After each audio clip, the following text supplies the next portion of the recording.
The only way is the right way, I might say. Nobody doing it better, y'all some lightweights. Malik Wright, up all day and all night, pushing all the buttons up to something till it's alright. He looking at it from all sides and angles, got a stripes on his body like he played for the Bengals. Oh man, there's no one discussing it. They came, they stayed, they either did it or done it. Man, I love it, cause all they ever do is win. So kick back, relax, the team. Thank you guys for tuning in to another episode of, man, it's late. It's late. Thank you guys for tuning in to another episode of the Sit Down Recap Show, presented by the Right Way Sports Network. I'm your host, Malik Wright, joined by my co-host, as always, Daniel Alameda. Yeah, I think somebody should cue the music. We I Will Survive, or Destiny's Child, I'm a Survivor, because that's exactly what the Bengals did. That's exactly how the Bengals season is able to stay afloat. What a crazy game. What a crazy game against the Pittsburgh Steelers. A lot of ups and downs, a lot of momentum swings, a lot of stuff to get into. But before we do, make sure you guys do us a favor, give this video a like, subscribe to the channel, turn on post notifications so you guys don't miss when we go live or upload content from the TWSN studios. Want to remind everybody, just because I'm live today, guess what? You're stuck with me. You get me live again tomorrow. No matter the outcome, come hell, come high water, win, lose, or draw, in or out, I'll be live after this 4 p.m. slate of games to talk about either the Bengals making it into playoffs or the Bengals not making the playoffs. But Daniel, what a crazy game, man. I want to get your thoughts on the game against the Pittsburgh Steelers. Who are some people that you think is deserving of, praise? The floor is yours. Yeah, I think that this was, first off, this is all you could ask for, right? All you could ask for is to play meaningful football when it matters. And that's the biggest thing that I just look at when I look at how this season played out. It was a tough season. It was a season that was brutal at many stretches. But when you actually, sit back and think about it, the past 5 weeks, we haven't had to sit up here and talk about a loss. Every one of our discussions the past 5 weeks has been, how does this team move forward? But it is not included talking about a team that lost. And I think that's a positive, right? And when we look at this game in general and in totality, this was a game where the Bengals just failed to, do what was getting them to the point. And that was the offense, right? All season long, early on in the season, it was the offense. But things kind of switched around, and this will go back to the bigger picture. But the bigger picture is this is a team that just was never a great team, but they had sparks and they had moments. And I think that that's what this season is really going to, come down to. And I think that's what people are going to remember is this was a game and a season where you got so close and hopefully you end up making the playoffs and hopefully, you can go on a playoff run. But if it goes, the way the odds are, kind of talking about it, this was a very promising season that could have resulted in something much, much more. So when we talk about this game was a game that it shouldn't have been this close, right? The offense had 4 potential opportunities in the red zone. They only cashed in on 1. But what happened at the end of the game? And I'm glad that, people are starting to come back onto, the wave of saying, hey, this team all around, it's not just carried by Joe Burrow. It's not just carried by Jamar Chase. This was a team effort to win this game. When we talk about the stars, Jamar Chase had a great game, but we could talk about a drop in the end zone, right? A drop in the end zone. Instead of getting 7 points there, you got 3. And that could have easily turned the game into, a 2-possession game. And then we talk about multiple times with Joe Burrow, going out of plays where he had a somewhat clean pocket, taking a bad sack, taking 2 bad sacks. So this was a game, once again, I don't believe this was carried by your stars. And this is kind of something that I want to talk about. I think this is positive to where you got to look at the coaching staff and say who really showed up, and you look at the defense. And I think the defense was, kind of the one that showed up. Albeit the offensive line was playing banged up. Cody Ford playing banged up. Noah Marius Mims. Offensive line obviously looking, getting dominated by Cam Hayward, getting dominated by the Pittsburgh Steelers defensive line. But this was a gritty performance. And like I said, I just want to give a shout out to the defense because there were guys that stepped up in a big time way. Joseph Asai is the first guy I want to shout out, right? Whether it was from the interior or whether it was from the edge, this is a guy that has turned around his season and potentially saved himself a job, right? Now he could potentially look at himself versus 7 weeks ago. I don't think anybody was saying, or clamoring for Joseph Ossai to be brought back. Or I don't think anybody was clamoring to say, hey, that guy could be a key part of your rotation, but now he could. Doing it from the inside, doing it from the edge. He's a guy I would love to bring him back as a rotational piece. So shout out to him. And then even just looking at the cornerbacks, Josh Newton made some big plays. Cam Taylor-Britt made some big plays. And then even some guy, Shaka Hayward, huge run stop, huge forced fumble on the punt. So there were guys that really stepped up, some of these younger guys, but all around, I think this was a shout out to the defense, because you put up 19 points. And like I said, those red zone trips were something that's something you're going to look back on. And if they would have lost this game and said, hey, it wasn't necessarily the defense. The defense held them to 17 points. The Bengals, many times, the interception, the fumble, there were just many times in this game where you're saying, shit, this is where the narrative could be spun for saying that the defense is the issue. But in reality, the defense was not the issue this week. So now we play the wait and see game. That's kind of how I'm looking at it. And I think that this is at least a fun place to be in, because we get to watch football and say, hey, this could potentially prolong the Bengals season. So as far as, looking at Zach Taylor's job, or looking at, Lou Anarumo and saying these guys should be fired, let's just be happy that we're in a place right now where they won 5 straight games. So that's kind of my biggest takeaways from this game. Like I said, Joseph Ossai really stepped up, and even T. Higgins had a very, very impressive game before his injury. So all around, I think that I'm just happy that this team ended on a 5-game winning streak. But yeah, I mean, I'm just excited to see what happens. When we look at tomorrow, you need 2 things to happen. I think the Jets versus Dolphins, I think that's one potentially. I'm a huge fan of the Jets this week. I think that they've got, the whole media going against them, but this is a game where Miami's got to travel to New York. They got to play in a cold weather game. Everybody's down on the Jets. I think the Jets could easily win that game in a divisional matchup.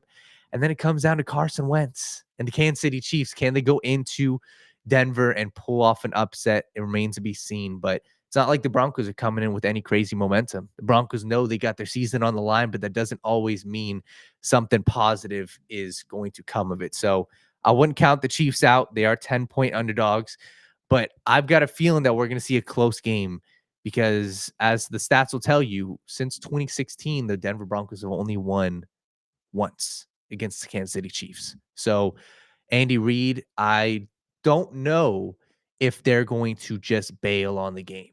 I don't know if they're just going to say, hey, we're just going to give this away. Because for me, from what I've seen, I don't think that's in the Kansas City Chiefs DNA. Would it be the smart move? Yes, in my opinion. I think it would be smart to keep the Cincinnati Bengals out. But I just don't know if there's many football coaches that would really tell their team, or even call a game a certain way to say, hey, we're going to sell this game to make sure X team doesn't get in. Would it be smart? Yes. I don't think that's realistic. So I think even if it's the backups, I think the Chiefs are going to play hard. And it's not like Carson Wentz is a bum. So that's what we got to look forward to tomorrow. And I think that, kind of Joe Burrow's, I didn't see, his full press conference, but right after the game, what he said was kind of summed up everything that Bengals fans should be feeling. Hey, we got a gritty win. This is something that we don't necessarily always have gotten this season, but it felt good to just get this win. And now we get to watch some football tomorrow and hope for the best. So, yeah. Dan, you cooked there. And I'm happy too, man, because I'm not feeling the greatest right now. Yeah. And I really do appreciate you picking up the slack there. Before we even talk about playoffs and all that kind of stuff, I just want to talk about one thing real quick. This is a message to the Bengals front office, coaching staff.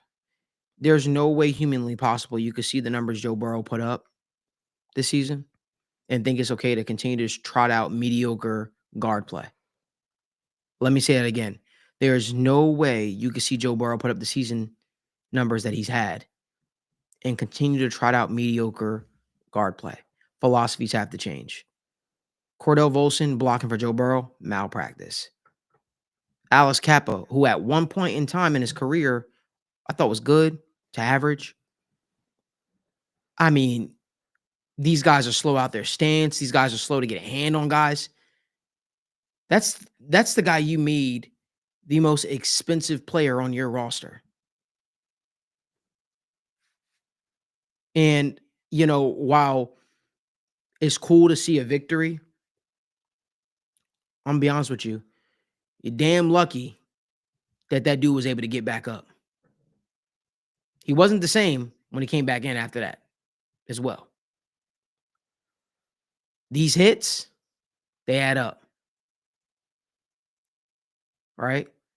These hits, they add up. Guys get knocked around constantly. The most hit quarterback in the National Football League this year. And also the best quarterback in the National Football League this year. This is a failure from an organization to continue to trot out this interior offensive line. And he's had poor interior offensive line majority of his entire career here. Not even majority, for his entire career here. He's had poor interior offensive line. Something's got to change. And again, people might be lost in the victory and shit. I'll be honest with you. Absolutely wild. Absolutely wild. So, Bengals got to do something different, man. Bengals got to do something different on the interior offensive line. Make that a priority this offseason, man, because this is poor, is bad, man, constantly. And you know what's crazy? Think about Joe Burrow. I'm cool with Joe Burrow navigating pressure even from the tackles because you know that's something he's shown the ability to do. His escapability is really second to none. But the issue is when that pressure is constantly coming through the middle of the offensive line, things look shaky. Then you got to hold your breath. You know, if Joe Burrow had good guard play, great guard play, hell, elite guard play, what do you think the Bengals offense would do numbers-wise? Don't let this make y'all think, oh, well, we don't need to do anything to help our quarterback. Cordell Volson was a failed draft pick. Alex Cappa was fine when he first got here in Cincinnati, since fell off of a cliff. Go out there this offseason and make a conscientious effort to upgrade that spot because it's bad. Now, that all being said, I can now talk about some of the things I wanted to talk about, man. I want to say, first and foremost, shout out to the young defensive backs on the Bengals, man. You know, they came in, thrusted into a spot, and asked to do the impossible. The impossible. And Sean Brennan, he's better than your quarterback. He's better than Patrick Mahomes. He's better than Josh Allen. He's better than Lamar Jackson. Don't let your record fool you. Joe Burrow is the best quarterback in the National Football League, and I stand on that. But like I was saying, for today's game, credit to these young defensive backs, man, because they were thrusted in the spot and they were asked to do the impossible. The impossible. Come in and actually play, you know, some significant minutes in critical spots and make an impact. And they did that. They did that. So credit to the defensive backs on the Bengals for stepping up in a big way and really helping turn this Bengals season around for the better. Now, obviously, they don't control their own destiny. The Bengals don't control their own destiny. You need things to happen. You need the Chiefs to win against the Broncos, right? You need the Dolphins to lose to the Jets, and all things that I could realistically see happen. But before we even get to any of that, because I'll be live again tomorrow to talk about that, I just want to give a shout out to the defense and how they kind of really stepped up. The biggest thing, also, I want to shout out is Lou Anarumo.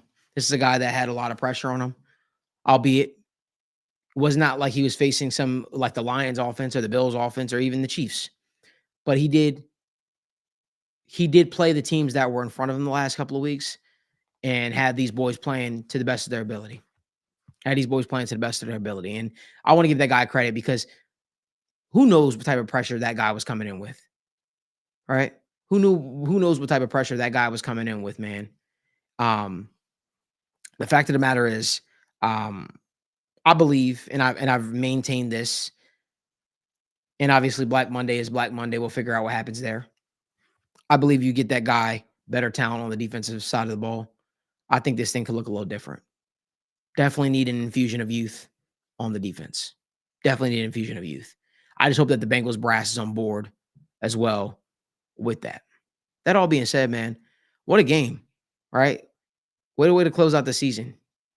You know, you finish out 9-8 after a couple weeks ago being 4-8 and things being so poor. Man. There's a lot to take away from this game, but I choose to talk about the positives because there were a lot of games like this season that they weren't able to close out. Credit to Trey Hendrickson, right? Trey Hendrickson looks like he's going to lead the league in sacks this year. Yeah. Now you got people talking about him as defensive player of the year. I just have a question though. If he is quote unquote defensive player of the year, what's the difference between him and Joe Burrow, who's fighting for MVP? A lot of people see as MVP. There's really no difference if we're basing it off of record. Brando Burner, a lot of people are asking this question about Zach accepting the penalty. Essentially, I'll tell you what I thought it was. It was boneheaded at first, but I think his thought process was he was trying to push them out of field goal range. Didn't it end up working out? No. Oh, he nailed the 54-yard field goal. Yeah. Yeah. I think his thought process was, it's a 10-yard penalty, push him out of field goal range. Let's get a stop. That's what, so I thought for my thought process, man, I thought that wasn't the worst decision. I understand the logic there. Mm-hmm. I just didn't love it. I didn't love, I didn't love, your defense gets to stop and you throw them back out there, especially knowing how volatile things have been this season. But I understood the call there. That's just my thought process. I want to get some more of your thoughts on this game and what were some of your big takeaways? Yeah, I think that when you look at this game too, I'm not like that call. It was fine. It was something you could have definitely questioned. And I think the overall sentiment with this game too is there were plays that the Pittsburgh Steelers could have made a big difference. I think that that's the one thing where it's saying, when I pinpoint what needs to change about this team, because that's something I do want to touch on, right? Got people saying, well, are you guys happy that, the Zach Taylor's going to be back?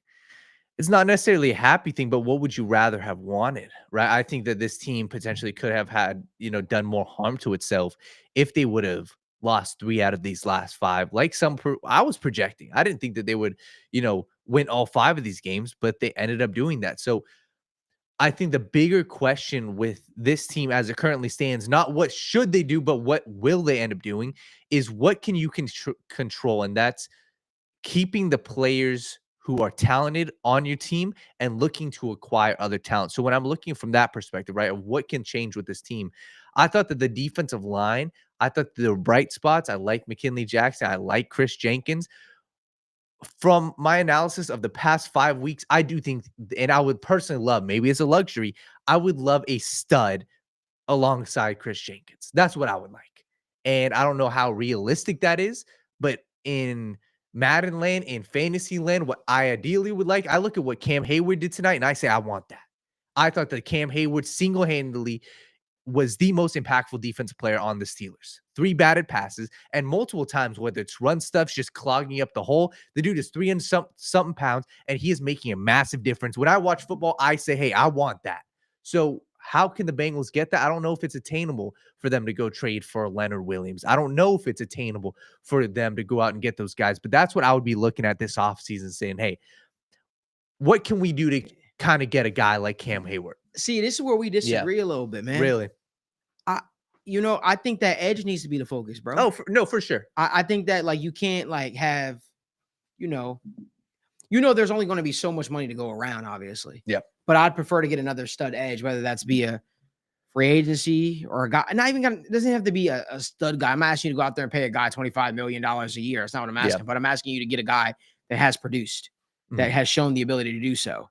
For me, I think that's the bigger focus because I think this defensive line, the young guys, like we talked about for the last couple of weeks, McKinley Jackson and Chris Jenkins have shown the ability to show a lot of pressure. McKinley Jackson made it so many plays today. Yeah. I don't want to just throw him to the side. And I'm not saying that's what you are doing, but I also think that there is an opportunity for you to add a veteran in here that could help, right? Yeah. And you allow those 2 guys to continue to develop and do some growing, some maturation alongside one another. But I think an edge rusher is a spot that you definitely can go, that you definitely should consider going, in my honest opinion. Yeah. But I understand you see a guy like Cam Hayward making plays, the plays that he is making at his age, 35 years old, right? Batting down passes, stuff like that. That's great. That's their scheme. That works for them. He's a great player for the Pittsburgh Steelers. He's been great for that organization. And sure, that's a homegrown talent. That's a guy that's a guy that literally was built with them. That hasn't played his entire career with them. And he's done great with them.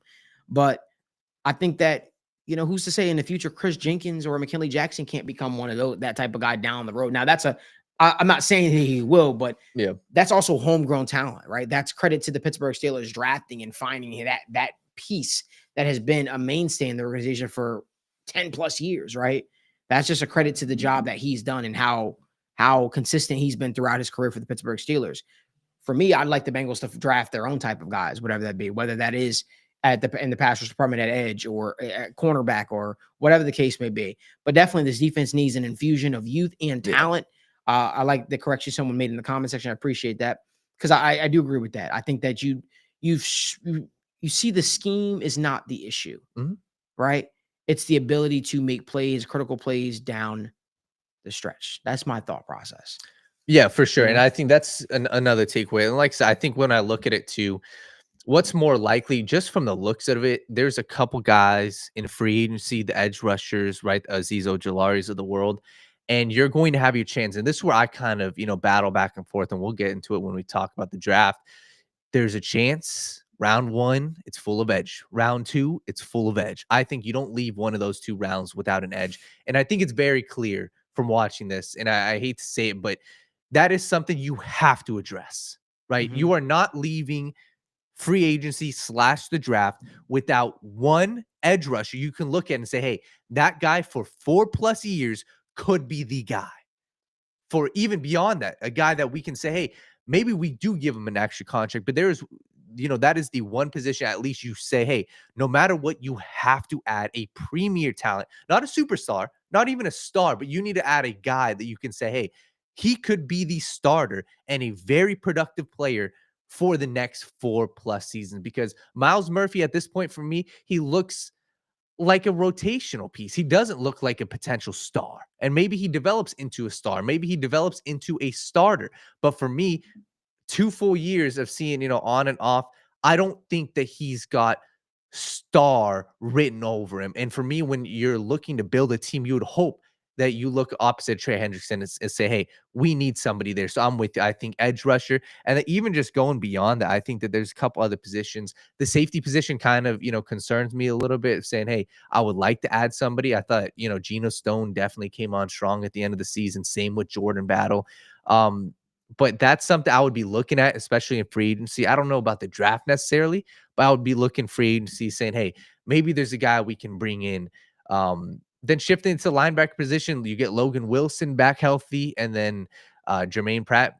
And what was it? Did Akeem Davis-Gaither, was it confirmed? Was he wearing the green dot today or no? No, it wasn't confirmed, but it sure looked like he was. And even if it wasn't, he was commanding the defense. He made a couple big plays.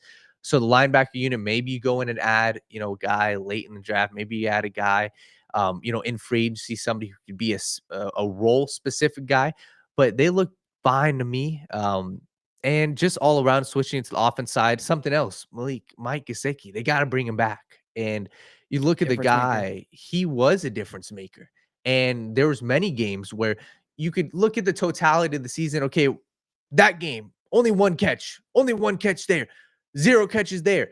But when you look at the specific games that he truly impacted, there were multiple games, 8+ receptions. The Kansas City game, I believe, early on in the season. This game, he came on strong and he became a reliable target. There was a third down where it was a built-in read. The first read was to Mike Gesicki on an option route. He was wide open. Cam Hayward batted down the pass. So when you project next year, you want the staple, Jamar Chase, T. Higgins, Mike Gesicki. And at that point, like you said, build the interior offensive line, but that's your core. And that's what I believe. It's crazy. People will try to spin this victory the Bengals took any kind of way. And I'm sitting with my producer, obviously Daniel, my co-host Daniel, my value member of our company, Marissa. We're all sitting in the studio right now. You know what's crazy about this, guys? Do y'all actually think the Pittsburgh Steelers wanted to win this game? I think they wanted to win this game. Marissa says no. Dang, I don't know what you think. I think they wanted to win this game because I want Yeah. people to understand the logic behind it. With a loss and the Chargers win, the Pittsburgh Steelers move to the 6th seed. Mhm. That means Pittsburgh would take on Baltimore in Baltimore. Do you really think Pittsburgh wants to face Baltimore? Do you think that they want to keep pace with that Baltimore offense? For me, there is a lot more into it. Like, it's either Baltimore or the Houston Texans. The way the Houston Texans have been playing lately, you'd rather play the Houston Texans. You don't want to play a Baltimore team. That will be your third time facing them this season, and you're going into Baltimore to play them. To me, there's too many people that are kind of, I guess, have their tunnel visions on when it comes to this. Like, nah, the Bengals went into Pittsburgh, Renegade playing, people being excited, and they beat the Pittsburgh Steelers. They beat the Pittsburgh Steelers, albeit the offense has looked a little bit different from the one we faced a couple weeks ago. But they went in there, and a team that put 44 points on their head for 3 quarters going into the 4th quarter, they had them to 7 points. 7 points. The areas that usually the Pittsburgh Steelers are able to take advantage of, from the tight end position to the running backs, they weren't able to today.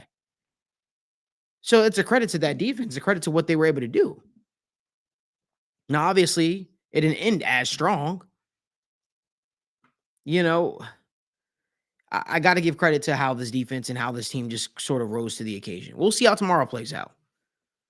But I think that the Bengals are getting hot, right? And if they get into the playoffs, who would they take on? The Buffalo Bills? Yeah. They got in? Mhm. We'll see. That's not something they haven't done before, right? Yeah. But, we'll see. Dan, what were you saying? Yeah, no, I think there's 2 things that I've learned from this week, and I'm going to be honest with you. I find it very difficult, from everything we've seen, to point out a specific team that's lost for a reason. And if people are of the mindset that, hey, the Pittsburgh Steelers did sell this game, from everything we've seen about Mike Tomlin, does it look to be in Mike Tomlin's DNA to say, hey, we are okay, and I forgot who said it in the comment section, but we are okay going on a 4-game losing streak into the playoffs? No. And I think that that's a mindset I hope that fans kind of get out of saying, put yourself in the head coach position. Maybe it is better seeding wise. Maybe we do get a better matchup. If you are in that locker room heading into the playoffs, you are telling your team, we can beat every single team. So why the hell does it matter who we're going to play? So no, I don't think that there's a world where the Pittsburgh Steelers wanted to win this game. Wanted to lose this game. Like, you look at how the offense has been playing. It's been sputtering. What are you going to do? You're going to say, hey, we're going to sell this game so we can get a better. No, that's bullshit, respectfully. And then number 2, just looking at it of saying, hey, what teams do well? There's 2 things I really look at. I look at number 1, obviously, who's the healthiest. That always matters, right? You look at the teams that do well at the end of the season, teams that are healthy. And then number 2, it's about who gets hot at the right time. And you go look at, use college football, for an example. We watched this, over the weekend. Ohio State smacked on Oregon. And I don't think that was fully because Ohio State is a much better football team than Oregon, but I think it is because of what have you been doing recently. And Oregon was sitting on their butts. They were probably practicing, but they didn't play for 4 weeks. And they played a team that was fresh off of a loss with more motivation. So for me, when we look at the playoffs and we project if the Bengals do make it, they're on a 5-game win streak. And I don't care if they are going without a bye. I don't care if the Kansas City Chiefs are getting a bye week in week 1 of the playoffs. Who's the hottest? Who's the best team at this point? And right now, the Cincinnati Bengals are up there over the past 5 weeks. You can't look at me and tell me a team that has a better record than the Bengals over the past 5 weeks. It's impossible. 5-0. So that's what football is about. And albeit the Cincinnati Bengals, we're going to be right back here in 7 months, in 8 months, looking at week 1, saying, hey, they need to start out hot. And of course, that's the biggest issue with the Zach Taylor era. But don't let anybody fool you. Football is a game of who gets hot at the right time, who's rolling. In Cincinnati Bengals, albeit their offense didn't look great today, 5 straight wins. This team's confidence is at an all-time high right now.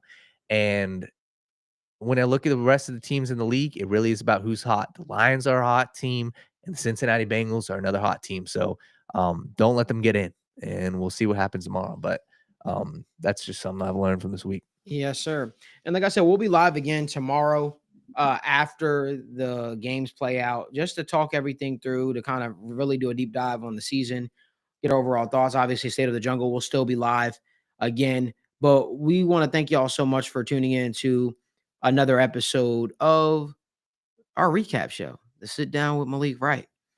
We appreciate y'all. It's been a great season. Not necessarily the results we wanted, but it's been fun just sitting on here after every game, talking ball with y'all and really picking y'all brain and y'all picking my brain and us really having an interesting dialogue.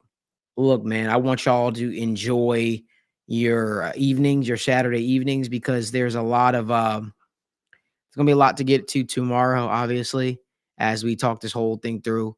But never let someone tell you that you don't have the right to celebrate, that you shouldn't be celebrating. Winning feels good. Winning feels good. Make sure you guys give this video a like, subscribe to the channel, turn on post notifications so you guys never miss when we go live or upload content from the TWSN studios. Sean Brennan says, you guys coming to KC for the playoffs for the Bengals go there? You know what? Honestly, Sean, I might have to. You know, last time I was out there, we lost in the conference championship against you guys, but might have to, man. We're both 1-1 against each other in the AFC Championship if the Bengals wind up making it there. But from the bottom of my heart, man, if y'all don't tune into my morning show this week or even tune in tomorrow to the show after the games, I want to thank y'all for letting me, you know, jump on your screen after every single Bengals game. It's been awesome. It's been awesome getting to know many of y'all, all of our debates, even our residential Chiefs fan and Sean Brennan. Appreciate you, man, supporting the show. I appreciate all of y'all, man. None of this is possible without you. Don't ever think for a second that our head gets too big. We realize that you guys are the ones that make this thing tick. So I greatly appreciate the support that you guys give me, my crew, the whole 9 yards. We'll be back tomorrow for another recap to talk everything through. But man, I appreciate y'all. I'm gonna try to get better. I'm gonna take some medicine so I could jump back on here, be live with y'all tomorrow. But appreciate y'all from the bottom of my heart. Have a great night. And until next time, as always, who dat? All they ever do is win, so kick that, relax, the TWSN.